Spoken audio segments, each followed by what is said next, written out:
I always went to church camp when I was a kid, and so I ended up, volunteering out there some summers when I was a kid, and I ended up working on staff there when I was in college. And when I went to grad school, I thought about being, like a youth minister, a family minister. But then as I was doing youth ministry, it kind of led me on another path to maybe do some social work. I wanted to work more with, at-risk kids and that kind of population. And so I ended up doing that. Worked in a group home for a little bit, and then I ended up getting involved in the foster care system, working with foster parents, foster children, and that kind of stuff. And it was then that I discovered I kind of wanted to be a counselor. Yeah, I went back to school to do counseling, and yeah, here I am.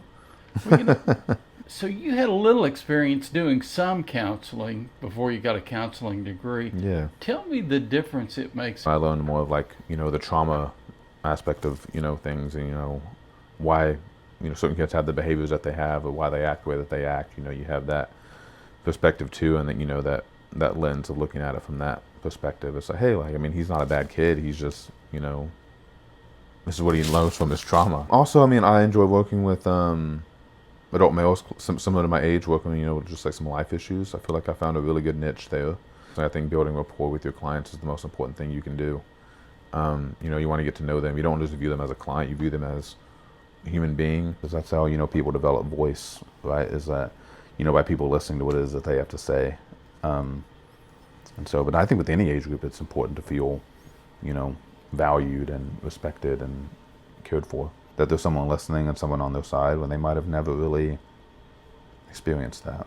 What are the most common problems you see people dealing with? Anxiety. So I answer that really quick. Anxiety is pretty big. Depression. Probably anger as well. Those are the three big ones. Especially in men, I would say more in men. Just men not wanting to talk about their issues. It's kind of a stigma that, men have. Teens deal with anxiety with school and, just their friends, navigating just life. And then adults just dealing with, anxiety, depression, because they've never really processed these things. They just say, oh, I've always felt like this. A lot of times I do think that the client, has the answer for themselves, and I try to help pull that knowledge out that they have for themselves. So, I mean, nobody knows yourself better than you, right?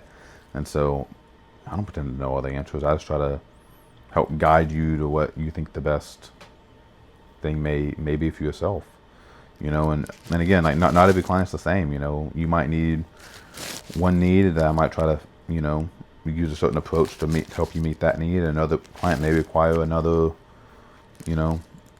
they might require a different model, rather than just saying, hey, like, I use this model to help all my clients, right? When that model might not be effective for everybody. They might need, a different approach. I just enjoy counseling. I enjoy making a difference in people's lives.